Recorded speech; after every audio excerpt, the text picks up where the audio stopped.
Audio book संपूर्ण योग वासिष्ठ कथासार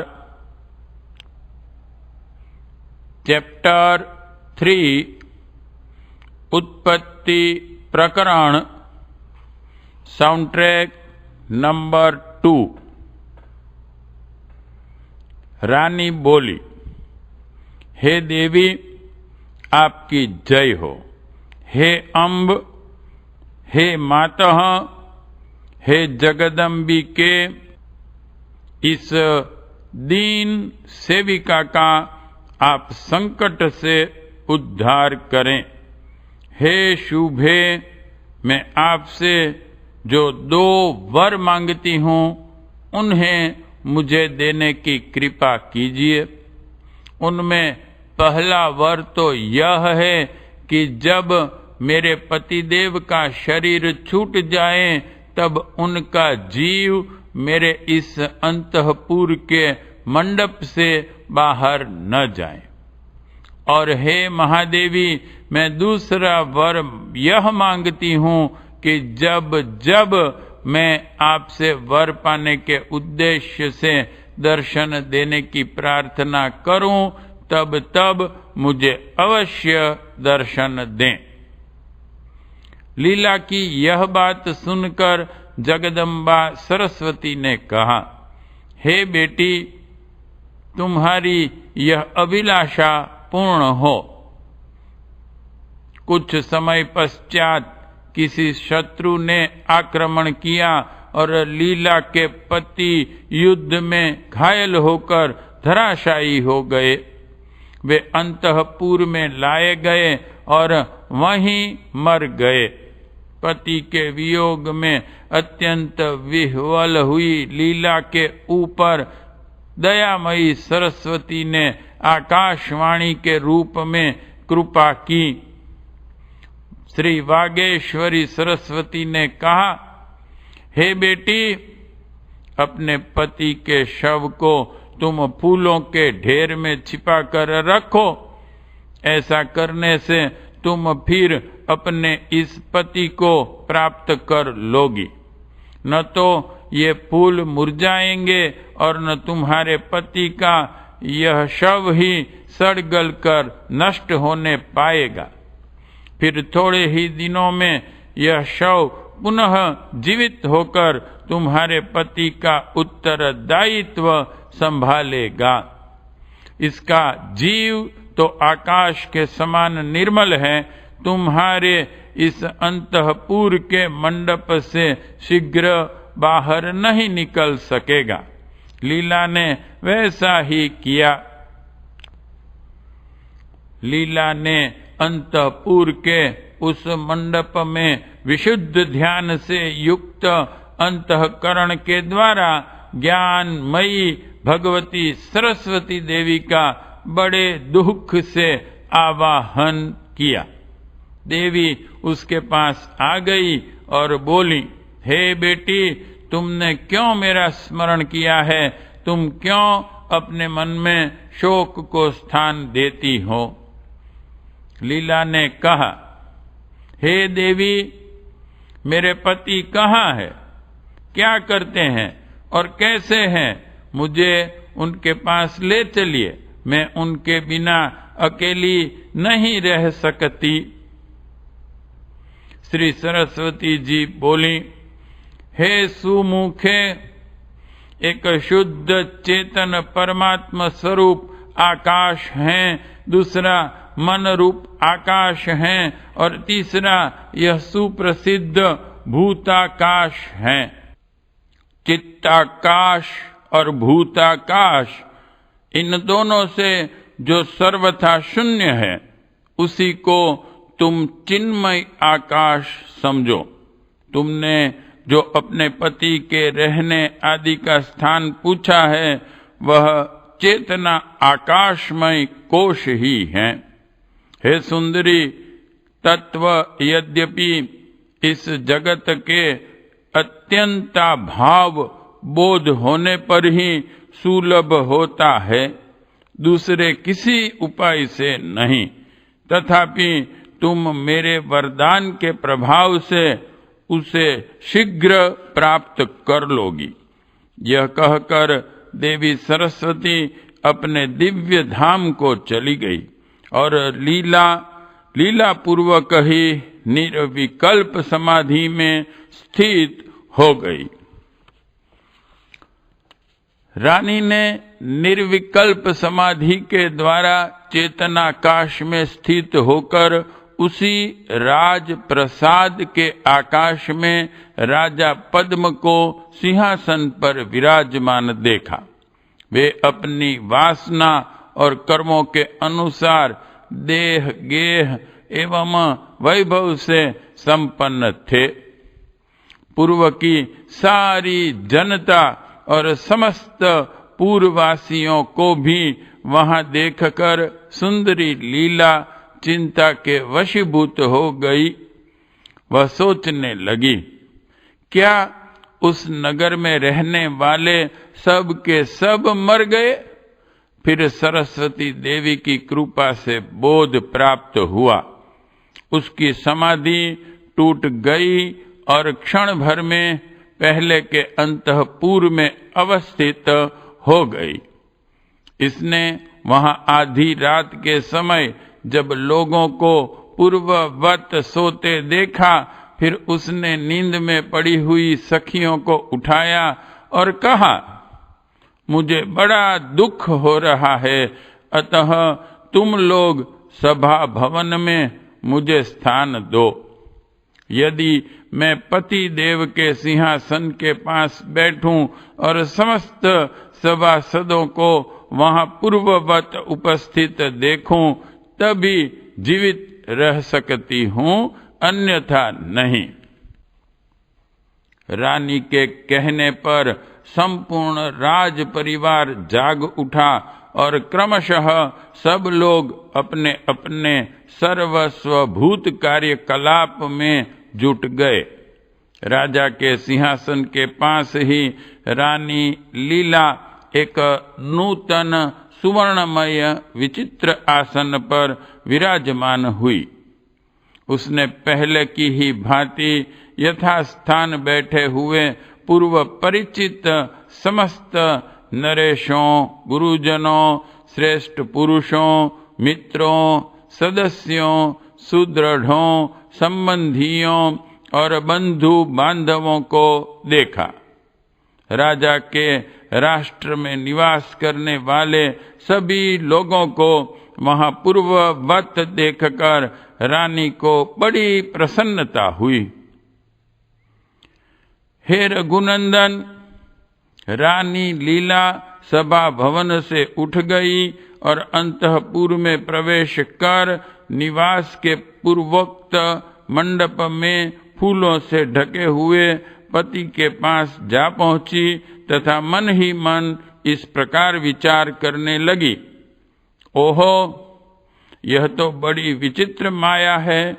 ये हमारे पूर्ववासी मनुष्य इस बाह्य प्रदेश में और उस अंतर देश में भी विद्यमान हैं।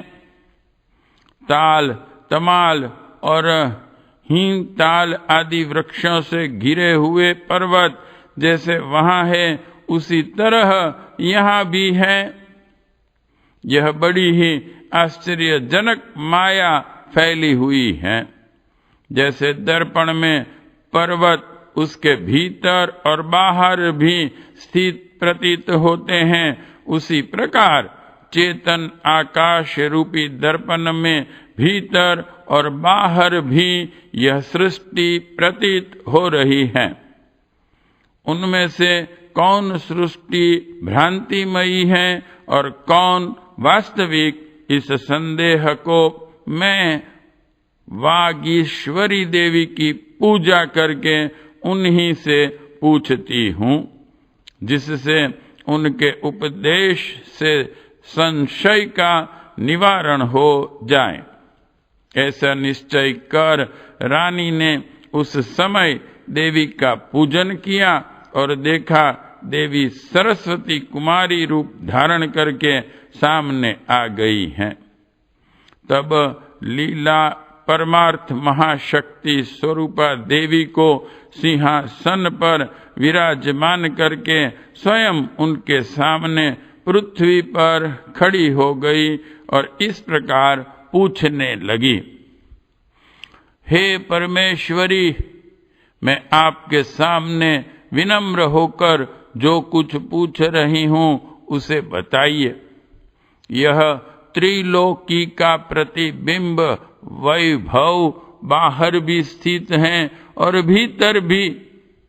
इनमें कौन कृत्रिम यानी कि झूठा है और कौन अकृत्रिम यानी कि सच्चा है।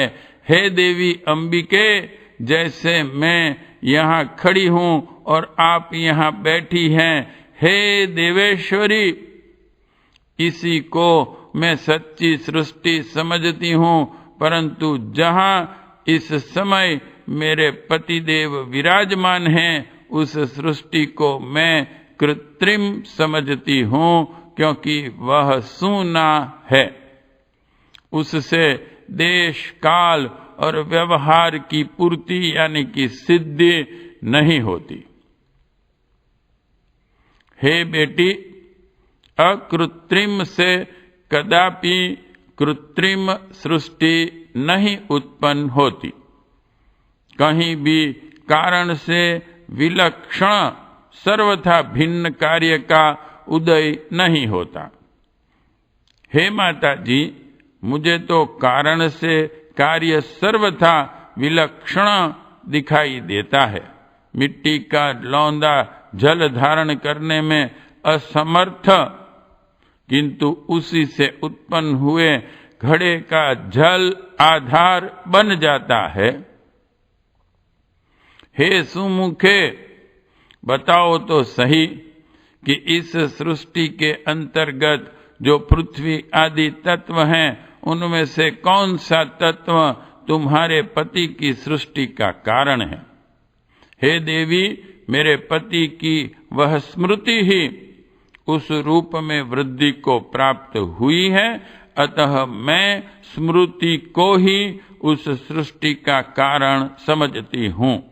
उसी से यह सृष्टि हुई है, ऐसा मेरा निश्चय है। हे अबले, स्मृति तो आकाश की भांति शून्य रूप है। जैसे स्मृति शून्य है, उसी प्रकार उससे उत्पन्न तुम्हारे पति की सृष्टि भी शून्य है।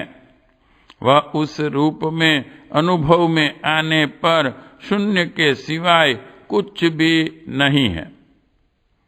हे देवी, जैसे आपने मेरे पति की सृष्टि को स्मृति मात्र शून्य रूप बताया है, उसी तरह मैं इस सृष्टि को भी स्मृति मात्र एवं शून्य रूप ही समझती हूँ। समाधि में देखी गई वह सृष्टि ही मेरी ऐसी मान्यता का उदाहरण है। हे बेटी, ठीक ऐसी ही बात है। वह सृष्टि असत होने पर भी, यानी कि उसका आश्रय भूत चेतन आत्मा ही तुम्हारे पति के उन भावों से उस रूप में प्रकाशित होता है। इसी तरह यहाँ यह सृष्टि भी मिथ्या ही है इनटू ब्रैकेट, तथापि इसका आश्रयभूत चेतन आत्मा ब्रैकेट कंप्लीट जीव के विभिन्न भावों के अनुसार इस रूप में भासित होता है। हे देवी, जैसे इस सृष्टि से मेरे पति की भ्रम रूप अमूर्त सृष्टि हुई, वह प्रकार मुझे बताइए, जिससे मेरा यह जगत रूपी भ्रम दूर हो जाए। जिस प्रकार पूर्व विषय सृष्टि की स्मृति से उत्पन्न हुई यह भ्रम रूपिणी सृष्टि स्वप्न भ्रम के तुल्य प्रतीत होती है, उस प्रकार मैं तुमसे इस विषय का प्रतिपादन करती हूँ। सुनो, चिन्मय आकाश में कहीं यानी कि अज्ञान से आवृत भाग में और उसके भी किसी एक देश में विधाता के अंतःकरण के एक अंश में संसार रूपी मंडप है। उस मंडप के किसी एक आकाश रूपी कमरे के भीतर एक कोने में पर्वत रूपी मिट्टी के ढेले के नीचे एक छोटा सा गड्ढा है, जो पर्वत संबंधी छोटा सा गांव है। नदी, पर्वत और वनों से घिरे हुए उस ग्राम के भीतर एक धर्मपरायण निरोग अग्निहोत्री ब्राह्मण अपने स्त्री पुत्रों के साथ रहते थे। उन्हें वहां गाय का दूध सुलभ था। वे राजा के भय से सर्वथा मुक्त थे तथा वहां आने वाले सभी प्राणियों का वे आतिथ्य सत्कार करते थे। हे बेटी, वे ब्राह्मण धन संपत्ति, वेशभूषा, अवस्था, कर्म, विद्या, विभव और चेष्टाओं की दृष्टि से साक्षात वशिष्ठ मुनि के समान थे। उनका नाम भी वशिष्ठ था। उन्हें चांद जैसी भार्या प्राप्त थी, जिसका नाम अरुंधति था। एक दिन उन ब्रह्मर्षि ने, जो उस पर्वत के शिखर पर हरी हरी घासों से ढकी हुई समतल भूमि पर बैठे हुए थे, नीचे एक राजा को देखा जो अपने सारे परिवार के साथ शिकार खेलने की इच्छा से जा रहे थे। वे अपनी उस विशाल सेना के महान घोष से मानो मेरु पर्वत को भी विदीर्ण कर देना चाहते थे। उस सेना के महान कोलाहल से दिग्भ्रम सा हो जाने के कारण सभी दिशाओं के प्राणियों के समुदाय भाग रहे थे। जल के भंवर के समान एक एक स्थान पर चक्कर काट रहे थे। उन भूपालों को देखकर ब्राह्मण ने मन ही मन यह विचार किया, अहो, राजा का पद बड़ा ही रमणीय है। उस पद पर प्रतिष्ठित मनुष्य संपूर्ण सौभाग्यों से उद्भासित हो उठता है।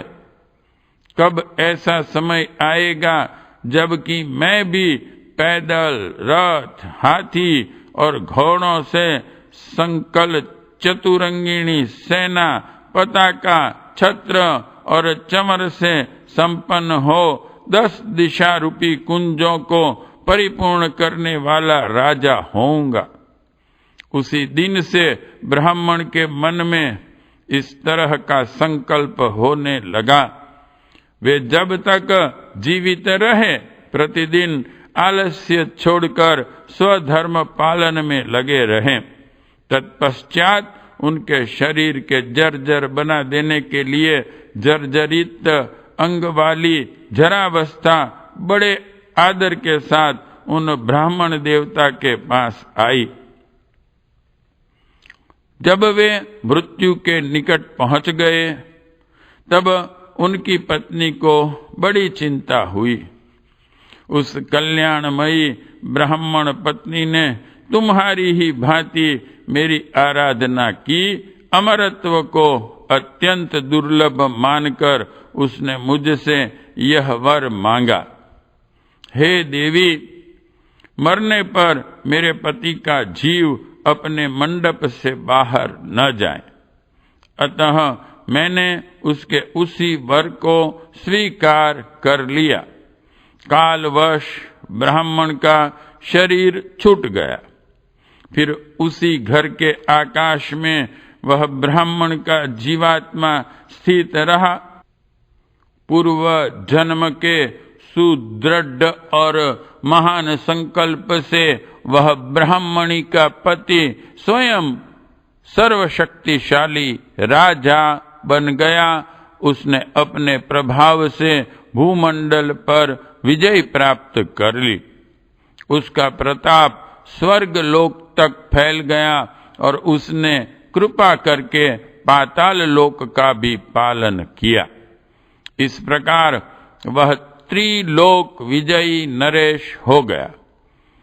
उधर उस ब्राह्मण के मृत्यु मुख में पहुंच जाने पर उसकी पत्नी ब्राह्मणी शोक से अत्यंत कृश हो गई। उड़द की सूखी छीमी के समान उसके हृदय के 2 टुकड़े हो गए। पति के साथ ही मरकर अपने शरीर को दूर छोड़ वह अतिवाहिक देह मानस शरीर के द्वारा पति के पास जा पहुंची। उस पर्वत ग्राम में मरे हुए इस ब्राह्मण के घर में भूमि, वृक्ष आदि स्थावर संपत्तियां हैं तथा मृत्यु के बाद से उसका जीव उस पर्वतीय ग्राम के गृह मंडप में विद्यमान है। देवी सरस्वती ने कहा, हे कल्याणी, वही ब्राह्मण अब राजा होकर तुम्हारा पति हुआ है और जो अरुंधति नाम वाली ब्राह्मणी थी वह तुम हो। तुम ही दोनों सुंदर दंपति यहाँ पर राज्य करते हो। तुम्हारे पूर्व जन्म का यही सारा सृष्टि क्रम है जिसे मैंने कह सुनाया। ब्रह्म रूप आकाश में जीव भाव की भ्रांति होने से ही यह सब कुछ प्रतीत होता है। इसलिए कौन सृष्टि भ्रम रूप है और कौन भ्रम से रहित है, सारी सृष्टि ही अनर्गल अनर्थ बोध के सिवा दूसरा कुछ नहीं है। हे रघुनंदन, देवी सरस्वती का यह वचन सुनकर लीला के सुंदर नेत्र आश्चर्य से खुल उठे। वह इस प्रकार बोली, हे देवी, आपकी बात तो सत्य होगी, मैं उसे मिथ्या कहने का साहस नहीं कर सकती, परंतु ऐसी विरुद्ध बात कैसे संभव हो सकती है। कहाँ ब्राह्मण जीव अपने घर में है और कहाँ इतने बड़े विशाल प्रदेश में हम लोग स्थित हैं, फिर वे ब्राह्मण दंपति हम लोग कैसे हो सकते हैं। हे सुंदरी, मैं यह झूठ नहीं कह रही हूं। तुम ध्यान देकर यथावत रूप से इस विषय को सुनो। दूसरों के द्वारा तोड़ी जाने वाली धर्म की जिस मर्यादा को मैं स्वयं ही स्थापित करती हूँ, उसी का यदि मैं भेदन करूं तो दूसरा कौन पालन करेगा।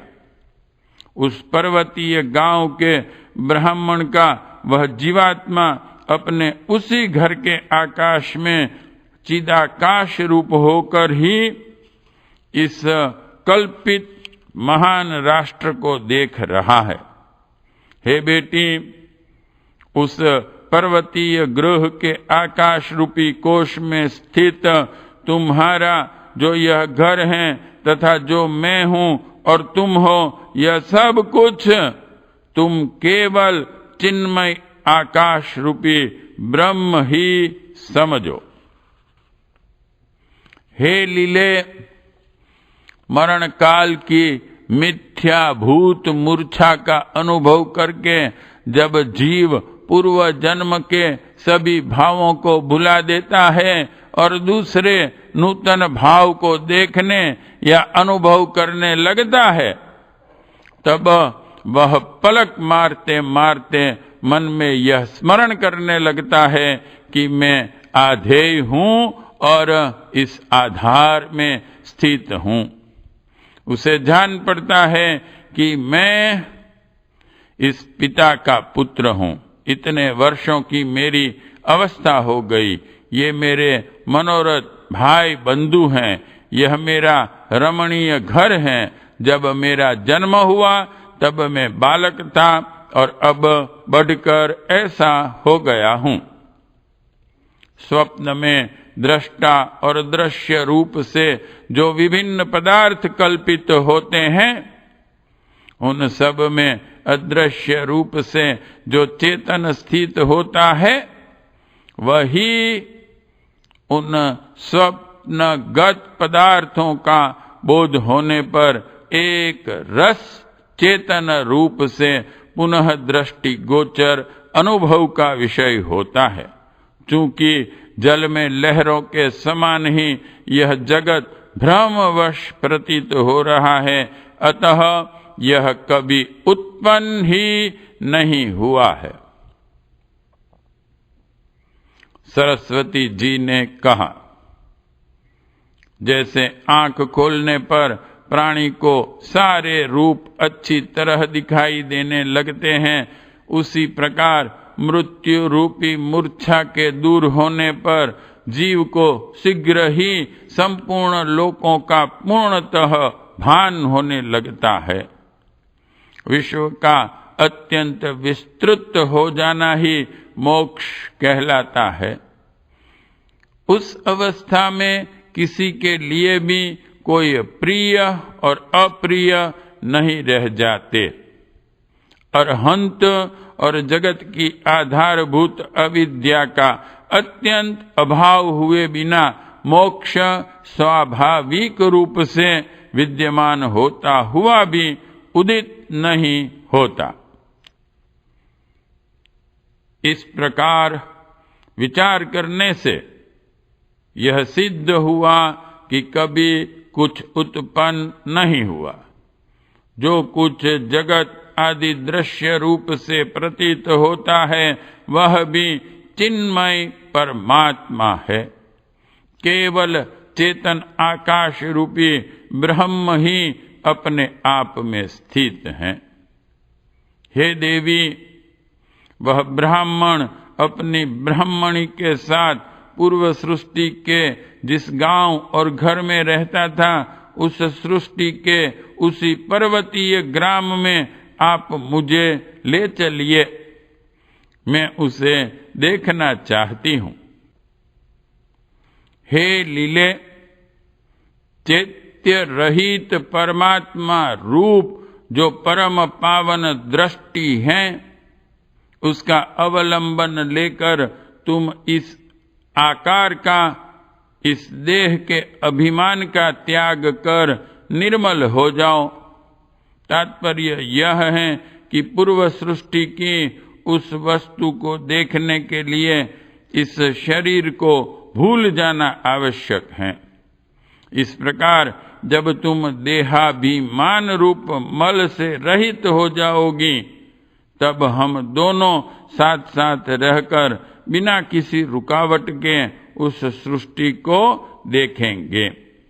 हे बेटी, ये तीनों लोक मायामय होने के कारण अमूर्त हैं। मिथ्या आग्रह और अज्ञान के कारण ये तुम्हें मूर्तिमान प्रतीत होते हैं, जैसे सुवर्ण को लोग अंगूठी के रूप में देखते हैं। हे देवी, आपने कहा है कि ब्राह्मण और ब्राह्मणी के जगत में हम दोनों साथ साथ चलेंगे, परंतु हे माता जी, मैं यह पूछती हूँ कि हम दोनों का साथ साथ चलना कैसे हो सकता है? मैं तो इस शरीर को यहीं स्थापित करके शुद्ध सत्व का अनुसरण करने वाले चित्त के द्वारा उस उत्तम आकाशमय लोक में चली जाऊंगी, परंतु आप अपने इसी शरीर से वहां कैसे जाएंगे? हे बेटी, जैसा तुम्हारा संकल्पमय आकाश वृक्ष आदि संकल्पिक सत्ता के सत्य होता हुआ भी वास्तव में शून्य रूप ही है, उसी तरह शुद्ध सत्व गुण का कार्यभूत जो मेरा शरीर है, यह चेतन परमात्मा का ही प्रकाश है। लीला ने पूछा, हे देवी, कृपया यह बताइए कि इतने दीर्घ काल से किसने हम लोगों को द्वैत और अद्वैत के द्विविध विकल्पों द्वारा भ्रम में डाल रखा है? हे चंचले, तुम चिरकाल से अविचार द्वारा व्याकुल होकर भटक रही हो। अविचार स्वभाव से उत्पन्न होता है और विचार से उसका नाश हो जाता है। विचार द्वारा अविचार का पलक मारते मारते नाश हो जाता है। यह अविचार रूप अविद्या विचार या विवेक से बाधित होकर ब्रह्म सत्ता हो जाती है, ब्रह्म के सत स्वरूप की प्राप्ति हो जाती है। इसीलिए अविद्या का अस्तित्व नहीं है। हे लीले, यद्यपि स्वप्नावस्था में स्वप्न के शरीर का अनुभव होता है, तथापि यह स्वप्न है। ऐसा ज्ञान होने से जैसे स्वप्न शरीर वास्तविक नहीं रहता, मिथ्या ठहरता है, उसी तरह यद्यपि इस स्थूल शरीर का पहले अनुभव होता है, तथापि इसे स्वप्नवत मान लेने पर वासनाओं का क्षय होने से भी यह असत बाधित हो जाता है। हे लीले, जब पूर्ण अभ्यास करने से तुम्हारा यह अहम भाव शांत हो जाएगा, तब तुम्हारी स्वाभाविक चैतन्य रूपता, जो इस दृश्य प्रपंच की चरम अवधिभूत हैं, उदित एवं विकसित हो जाएगी। जब अतिवाहिकता शरीर की सूक्ष्मता का ज्ञान सदा के लिए स्थायी हो जाएगा, तब तुम संकल्प दोष से रहित पावन लोकों का साक्षात्कार कर सकोगी। हे देवी, आपने मुझे यहाँ उस निर्मल ज्ञान का उपदेश दिया है जिसके श्रवण मात्र से ही दृश्य रूपी हैजे की बीमारी शांत हो जाती है। कृपया मुझे यह बताइए कि वह अभ्यास क्या है, कैसा है, अथवा कैसे वह पुष्ट होता है और उसके पुष्ट हो जाने पर क्या होता है। हे बेटी, जिस पुरुष के द्वारा जिस जिस साधन से जब जब जो भी कार्य किया जाता है, वह अभ्यास के बिना कभी सिद्ध नहीं होता। सच्चिदानंद धन परमात्मा का चिंतन करना, जिज्ञासुओं के प्रति उसका वर्णन करना, आपस में एक दूसरे को ब्रह्म के तत्व का बोध कराते रहना तथा उस एकमात्र ब्रह्म के ही परायण हो जाना, उसी के विद्वान लोग ब्रह्म विषयक अभ्यास समझते हैं। हे रघुनंदन, वे दोनों श्रेष्ठ देवियां सरस्वती और लीला उस आधी रात के समय जब समस्त परिजन सो गए थे, बातचीत कर अंतःपुर के मंडप में जो मुरझाए नहीं थे, ऐसे फूलों की माला रूपी वस्त्र से ढके हुए राजा के शव के पास ही एक आसन पर बैठ गई। वे समाधि में स्थित हो ऐसी निश्चल हो गई मानो रत्न के बने हुए खंभे में खुदी हुई दो मूर्तियां हों अथवा दीवाल में अंकित किए गए दो सुंदर चित्र हों। निर्विकल्प समाधि लग जाने से वे बाह्य ज्ञान से शून्य हो गई। पहले उन दोनों को मैं जगत, इस ब्रह्म रूप दृश्य की अनुत्पत्ति का बोध हुआ, अर्थात उन्होंने भी अनुभव किया कि जगत की कभी उत्पत्ति हुई ही नहीं। जब ऐसा अनुभव हुआ तब उन्हें इस दृश्य प्रपंच के अत्यंता भाव का निश्चयात्मक ज्ञान हो गया। फिर तो उन दोनों की दृष्टि से यह दृश्य रूपी पिशाच पूर्णतया ओझल हो गया। ज्ञान की देवी सरस्वती अपने उसी शरीर से विचरण करने लगी, परंतु मानव रानी लीला ने मानव देह के अभिमान का त्याग कर ध्यान और ज्ञान के अनुरूप दिव्य शरीर का आश्रय ले उसी के द्वारा तीव्र गति से आकाश में घूमना आरंभ कर दिया। तदंतर वे दोनों देवियां यथाशक्ति यत्र तत्र विश्राम करती हुई धीमी चाल से आगे बढ़ने लगी। उन्होंने शून्य में देखा आकाश मंडल बड़े बड़े भुवनों और वहां के निवासियों के निर्माण कार्य से अत्यंत भर गया है। अवकाश शून्य हो रहा है। कहीं रुद्रपुर, कहीं ब्रह्मपुर और माया निर्मित पुर वहां दृष्टिगोचर होते थे। कहीं सिद्धों के समुदाय विचर रहे थे, कहीं वह आकाश ज्ञानी पुरुष के हृदय की भ्रांति दृश्य भ्रम से अत्यंत शून्य, उज्जवल, आवरण रहित, आनंदमय, कोमल, शांत, स्वच्छ एवं विस्तृत था। हे रघुनंदन, आकाश से किसी पर्वतीय ग्राम को जाती हुई उन दोनों स्त्रियों ने उसी भूतल को देखा जो ज्ञान की देवी सरस्वती के मन में था, जिसे वह लीला को दिखाना चाहती थी। सागर, बड़े बड़े पर्वत, लोकपाल, स्वर्ग, आकाश, भूतल से परिवेष्टित जगत के मध्य भाग का अवलोकन करके मानव कन्या रानी लीला ने तुरंत ही अपने मंदिर के आधारभूत पर्वतीय ग्राम का वह स्थान देखा। इस प्रकार वे दोनों सुंदरियां जहां राजा पद्म रहते थे उस ब्रह्मांड मंडल से निकलकर दूसरे ब्रह्मांड में जा पहुंची, जहां वशिष्ठ नाम वाले ब्राह्मण का घर था। वे दोनों ही स्त्रियां सिद्ध थी। उन्होंने दूसरे लोगों से अदृश्य रहकर ही ब्राह्मण के निवास भूत मंडप को, जो उनका अपना ही घर था, देखा।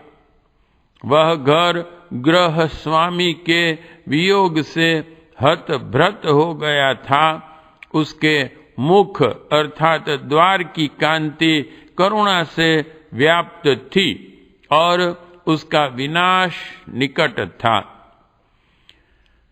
हे रघुनंदन, सुंदरी लीला चिरकाल तक सुंदर ज्ञान का अभ्यास करने के कारण देवता की भांति सत्य संकल्प और सत्य काम हो गई थी।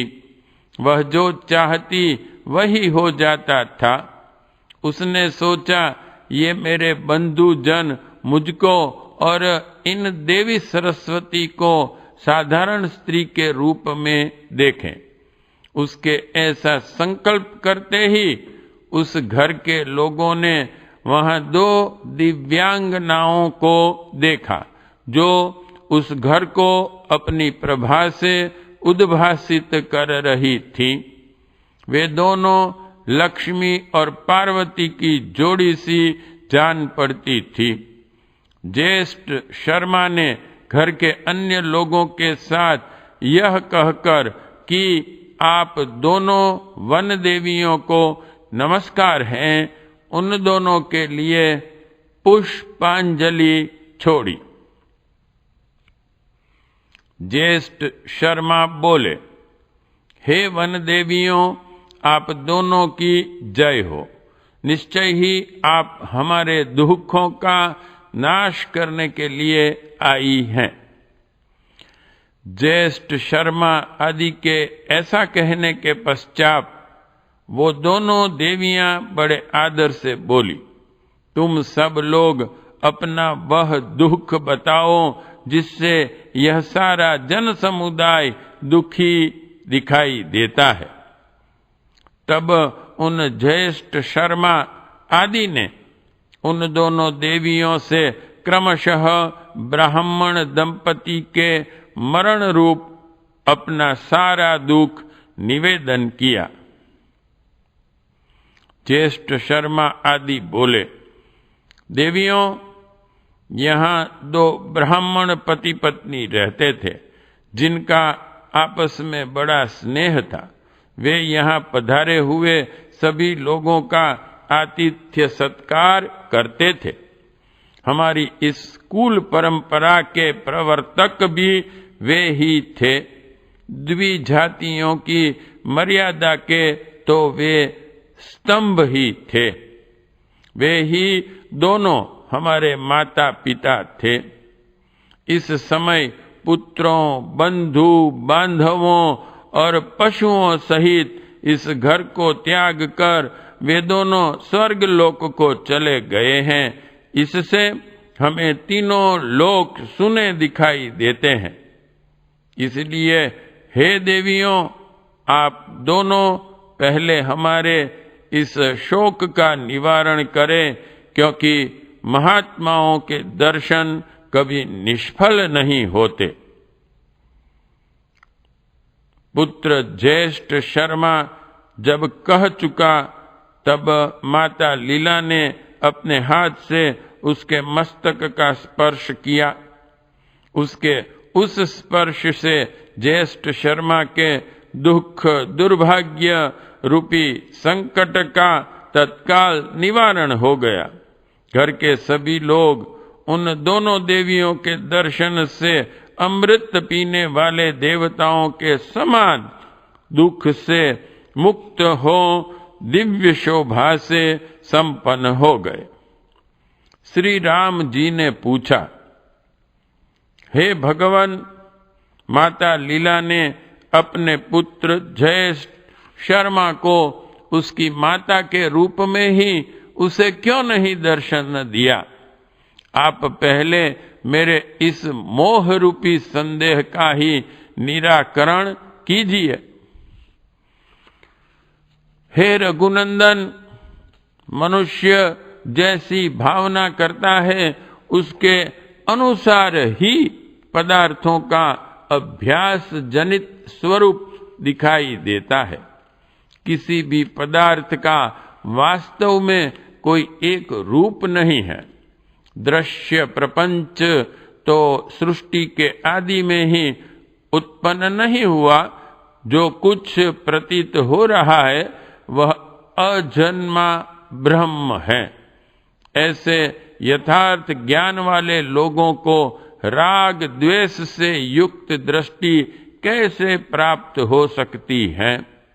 हे रघुनंदन, उस पर्वत के तट प्रांत में बसे हुए ग्राम के भीतर उस ब्राह्मण के ग्रह रूपी आकाश में ही खड़ी हुई वे दोनों स्त्रियां सहसा अदृश्य हो गई।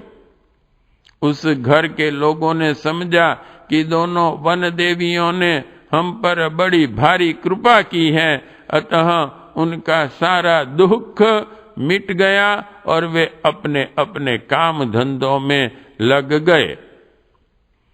श्री सरस्वती जी बोली, हे बेटी, तुमने ज्ञातव्य वस्तु को पूर्ण रूप से जान लिया है। द्रष्टव्य पदार्थों को देख लिया है। यह ब्रह्म सत्ता इस प्रकार की है। बताओ अब और क्या पूछती हो? लीला ने पूछा, हे देवी, मेरे मृत पति का जीव जहां पर राज्य करता है वहां पर मुझे उन लोगों ने क्यों नहीं देखा और यहाँ मेरे पुत्र ने कैसे देख लिया? हे सुंदरी, मैं लीला हूं, ऐसा जो तुम्हारा दृढ़ संस्कार था वह पहले नष्ट नहीं हुआ था, क्योंकि उस संस्कार को मिटाने के लिए तुमने वैसा अभ्यास नहीं किया। जब तक वह संस्कार बना था तब तक तुम्हारी सत्य संकल्पता प्रकट नहीं हुई थी। अब वह संस्कार मिट जाने से तुम सत्य संकल्प हो गई हो। इसलिए जब तुमने यह अभिलाषा की कि मेरा पुत्र मुझे देखे, तब तुम्हारा वह मनोरथ तत्काल सफल हुआ। इस समय यदि तुम अपने पति के समीप जाओ तो उसके साथ भी तुम्हारा सारा व्यवहार पहले की ही भांति होने लगेगा। लीला बोली, हे देवी, इसी मंडप के आकाश में मेरे पतिदेव ब्राह्मण रूप में उत्पन्न हुए और इसी में मृत्यु को प्राप्त होकर राजा हो गए। अन्य भूमंडल रूप उनका वह संसार भी यही है। इनमें जो उनकी राजधानी का नगर है उसमें मैं उनकी राज महिषी के रूप में स्थित हूँ। यही उस अंतःपुर में मेरे पति राजा पद्म की मृत्यु हुई और इसी अंतःपुर के आकाश में वह नगर है जिसमें वे पुनः राजा हुए। ब्रह्मा जी से उत्पन्न होने के पश्चात आज तक विभिन्न योनियों में मेरे बहुत से जन्म हो चुके हैं। उनमें से 800 जन्मों को तो मैं इस समय पुनः देख सी रही हूँ। उनकी सारी बातों का स्पष्ट रूप से स्मरण कर रही हूँ। हे देवी, पहले किसी दूसरे संसार मंडप में मैं लोकांतर रूपी कमल की भ्रमरी विद्याधर राजा की धर्मपत्नी हुई थी। उन दिनों मेरा हृदय दुर्वासनाओं से दूषित था, इसलिए उसके बाद मैं मनुष्य योनि में उत्पन्न हुई। तदनंतर दूसरे संसार मंडल में मैं नागराज की भार्या हुई। इसके बाद कदम्ब, कुंद, जंबीर और करंजों के वन में निवास करने वाली तथा वृक्षों के पत्तों को ही वस्त्र रूप में धारण करने वाली काली कलुटी भिलनी हुई। पुरुषत्व रूपी फल देने वाले कर्मों के परिणाम स्वरूप मैं 100 वर्षों तक सौराष्ट्र देश में श्री संपन्न राजा होकर रही। फिर राजा शरीर से बने हुए दुष्कर्म दोष के कारण ताड़ वृक्ष के नीचे किसी नदी के कछार में 9 वर्षों तक नेवली की योनि में रही। उस समय मेरे सारे अंड कुष्ठ रोग से नष्ट प्राय हो गए थे। हे देवी, उसके बाद मैं सौराष्ट्र देश में 8 वर्षों तक गौ का शरीर धारण करके रही। उस योनि में दुर्जन, दुष्ट, अज्ञ और बालक ग्वालों की मारने पीटने आदि क्रीड़ाओं का साधन बनी रही।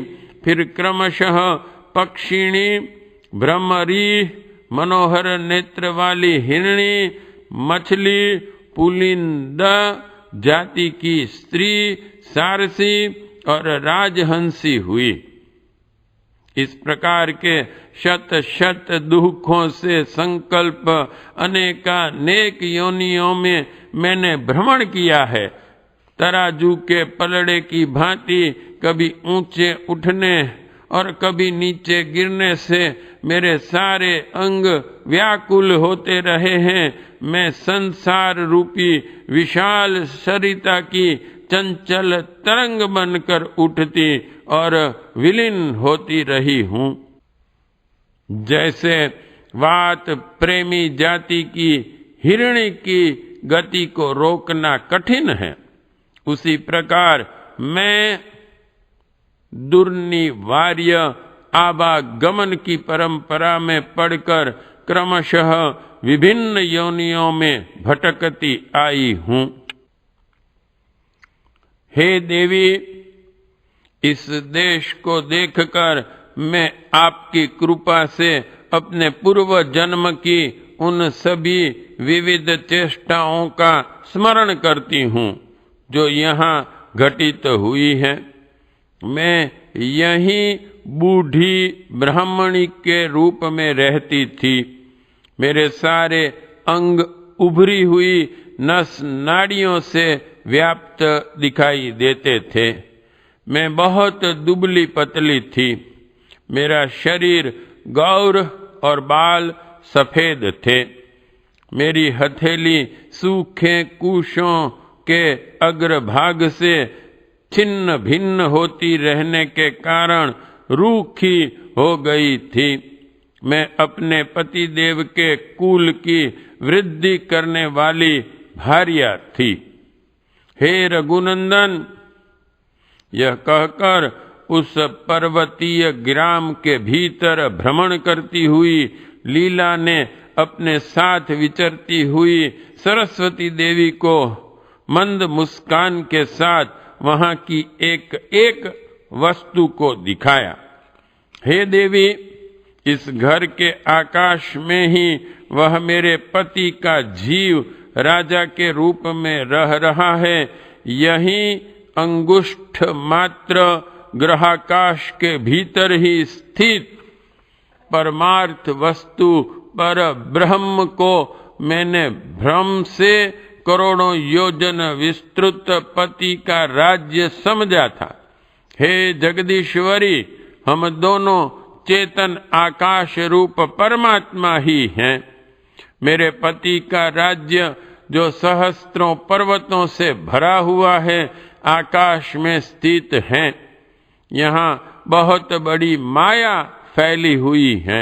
इसलिए हे देवी, अपने पति के नगर में जाने की पुनः मेरी इच्छा हो रही है। अतः चलिए हम दोनों वहां चलें। जिन्होंने कहीं जाने का निश्चय कर लिया हो, उनके लिए वह स्थान क्या दूर है। लीला ने देवी को प्रणाम किया और शीघ्र ही गृह मंडप में प्रवेश कर सरस्वती देवी के साथ वह आकाश में उड़ चली। वे प्रवह आदि 7 वायुओं के लोक में जा पहुंची। उसके बाद साध्यों के मार्ग से ऊपर उठकर सिद्धों की भूमिका को भी लांग गई और स्वर्ग मंडल को भी लांघकर अत्यंत दूर जाने पर लीला को कुछ बोध हुआ। फिर उसने पीछे फिरकर पार किए हुए आकाश स्थल का अवलोकन किया। वहां से नीचे देखने पर चंद्रमा, सूर्य और तारागण आदि कुछ भी नहीं दिखाई देते थे। केवल अंधकार ही अंधकार था। हे देवी, बताओ, सूर्य आदि का तेज नीचे कहाँ चला गया? हे बेटी, तुम इतनी दूर आकाश मार्ग में आ गई हो कि यहाँ से सूर्य आदि के तेज भी नहीं दिखाई देते। हे देवी, यह तो बड़े आश्चर्य की बात है। क्या हम दोनों आकाश मार्ग में इतनी दूर आ गई जहाँ से नीचे सूर्य देव भी परमाणु के कण की भांति तनिक भी दिखाई नहीं देते? हे माता जी, इससे आगे दूसरा मार्ग कौन और कैसा होगा और उसमें कैसे जाना होगा? हे देवी, यह सब मुझे बताइए। हे बेटी, इसके बाद आगे तुम्हें ब्रह्मांड संपुट के ऊपरी कपाल में जाना है। हे रघुनंदन, जैसे 2 भ्रमरियां पर्वत की चट्टानों से बनी हुई घनीभूत मंडप वाली दीवार पर पहुंच जाएं, उसी प्रकार आपस में उपयुक्त बातें करती हुई वे दोनों देवियां ब्रह्मांड संपुट के ऊपर वाले कपाल तक पहुंच गईं। साथ ही जैसे कोई आकाश से निकले उसी तरह वे वहां से अनायास ही बाहर निकल गईं। जो वस्तु सत्यता के दृढ़ निश्चय से युक्त होती हैं, वही वज्र के समान ठोस और भारी होती हैं, और जो इससे भिन्न कल्पित दीवार आदि वस्तु हैं, वह मिथ्यात्व बुद्धि से बाधित करके निकल गई। ब्रह्मांड के पार जाने पर उस अत्यंत प्रकाशमान जल आदि का आवरण दिखाई दिया जो सब और व्याप्त था। उस आवरण समुदाय में जो जल का आवरण है, उसमें ब्रह्मांड की अपेक्षा 10 गुना जल विद्यमान है। उसके बाद उससे भी 10 गुना अग्निमय आवरण है, फिर उससे भी 10 गुनी वायु और उससे भी 10 गुने आकाश के आवरण हैं। तदंतर विशुद्ध चिन्मय आकाश है। उस परम व्योम यानी कि चेतनाकाश रूप पर ब्रह्म परमात्मा में आदि मध्य और अंत की कोई कल्पनाएं नहीं उदित होती। इनटू ब्रैकेट, वह परमात्मा सर्वत्र परिपूर्ण एवं अपरिच्छिन्न है। Bracket complete. वह अद्वितीय, सर्वव्यापी, शांत स्वरूप, आदि और अंत से रहित, ब्रह्म शून्य, अनादि, अनंत, मध्य रहित तथा अपनी ही महिमा में प्रतिष्ठित है।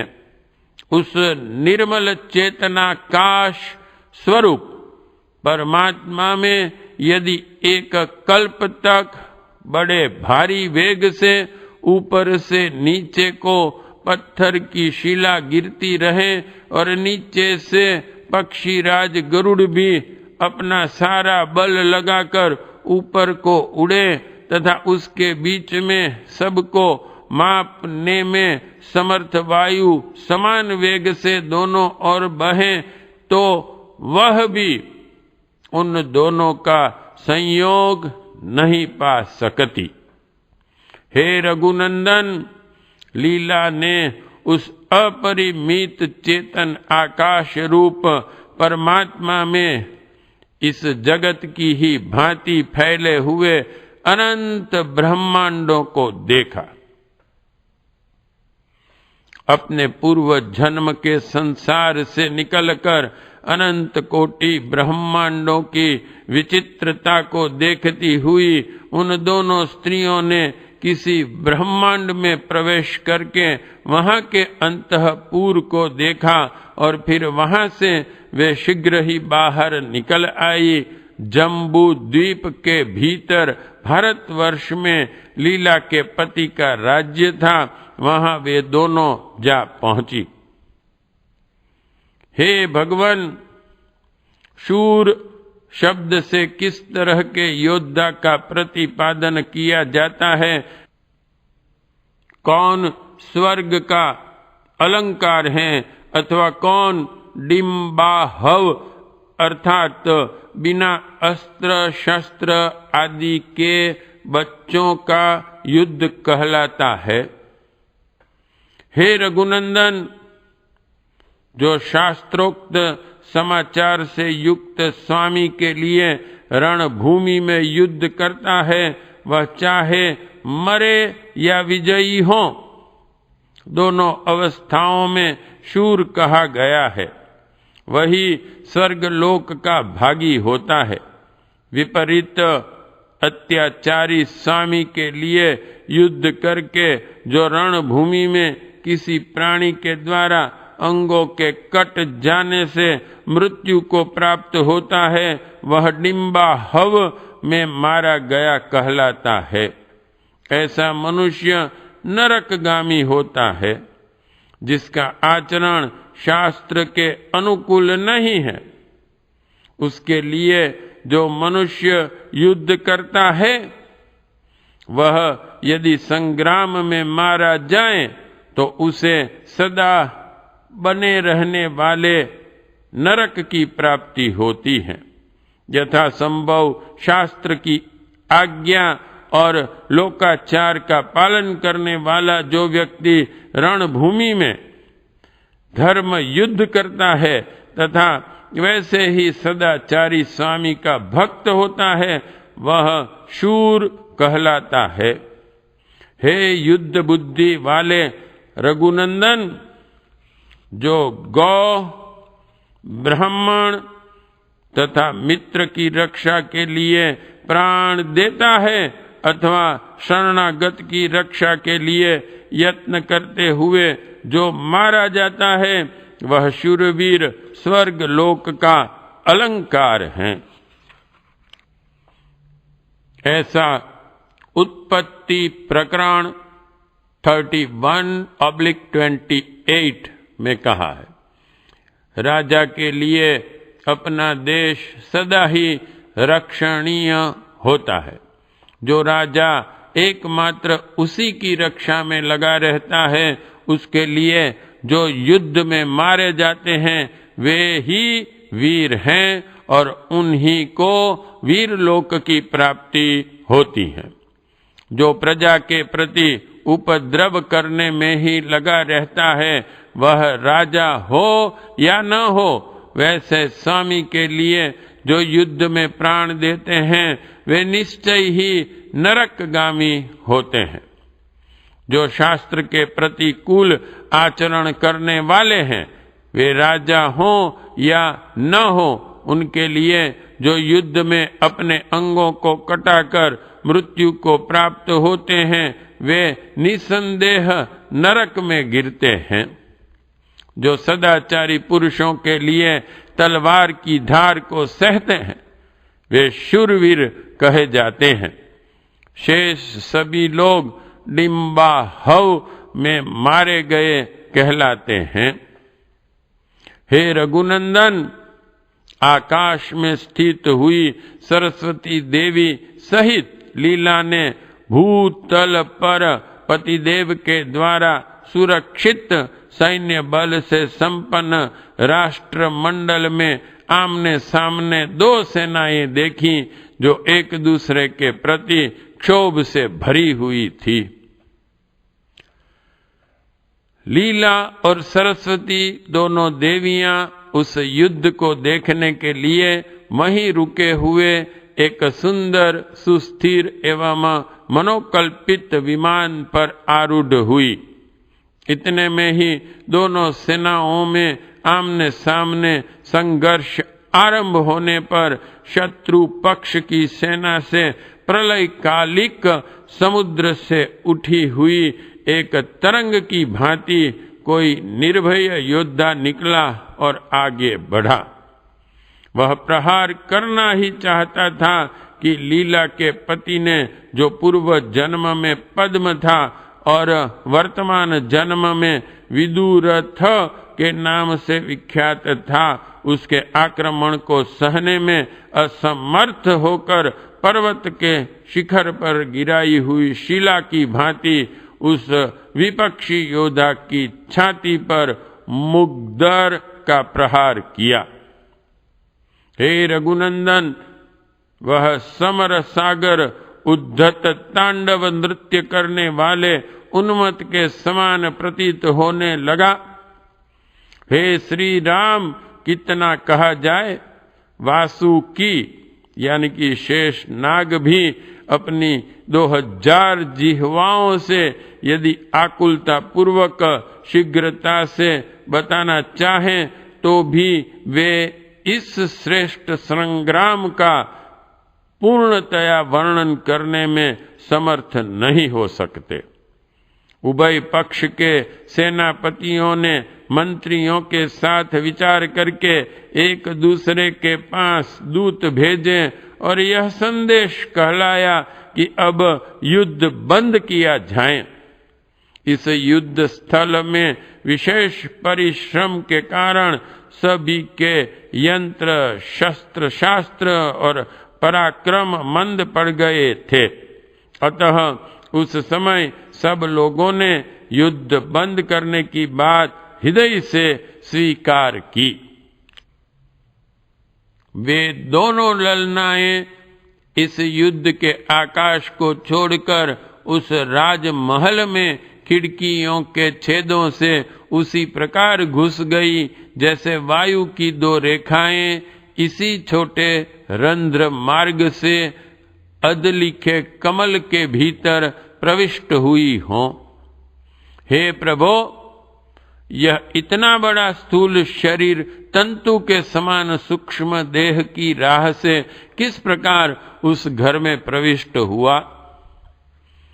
हे रघुनंदन, जिस पुरुष ने पहले दीर्घ काल से यह अनुभव किया हो कि मैं स्थूल शरीर नहीं हूँ, शुद्ध चिन्मय आत्मा हूँ, मैं सभी स्थानों में जा सकता हूँ, वह पीछे चलकर स्थूल देह की अवरोध आदि क्रियाओं से कैसे युक्त हो सकता है? लीला और सरस्वती दोनों निष्पाप देवियां परमात्मा के तुल्य विशुद्ध एवं चिदाकाशमय शरीर से युक्त थी, इसीलिए वे सर्वत्र जा सकती थी। उनके लिए कहीं भी प्रवेश करने में कोई बाधा नहीं थी। वह चिदाकाश में जहां जहां अपने को प्रकट करने की इच्छा करती थी, वहां वहां सदा ही अपनी रुचि और अभिलाषा के अनुसार प्रकट हो जाती थी। इसलिए राजा विदुर के घर में उन दोनों का जाना संभव हुआ। चिन्मय आकाश सर्वत्र विद्यमान है। उसमें जिसे अतिवाहिक कहते हैं, वह चिदाकाशमय सूक्ष्म शरीर विचरण कर सकता है, क्योंकि वह यथार्थ ज्ञान स्वरूप धारणात्मक एवं मनन रूप है। तुम ही बताओ, उस सूक्ष्म देह को कौन, कैसे और किस लिए रोक सकता है? हे श्री राम, उन दोनों देवियों के प्रवेश करने पर राजा पद्म के भवन का भीतरी भाग उज्जवल छटा से सुशोभित हो गया, मानो वहां दो चंद्रमा उदय हो गए हों। राजा ने उन देवियों के चरणों पर पुष्पांजलि समर्पित की। तदंतर देवी सरस्वती ने लीला से राजा का जन्म वृत्तांत वर्णन करने के लिए पार्श्व में पड़े हुए मंत्री को अपने संकल्प से जगाया। जागने पर मंत्री ने उन दोनों दिव्य नारियों को देखकर उन्हें प्रणाम किया और उनके चरणों में पुष्पांजलि समर्पित करके विनय पूर्वक वह उनके आगे खड़ा हो गया। तब देवी ने राजा से पूछा, हे राजन, तुम कौन हो, किसके पुत्र हो और यहाँ कब पैदा हुए हो? ऐसा प्रश्न सुनकर मंत्री ने उत्तर देना आरंभ किया। साउंड ट्रैक नंबर 2 समाप्त।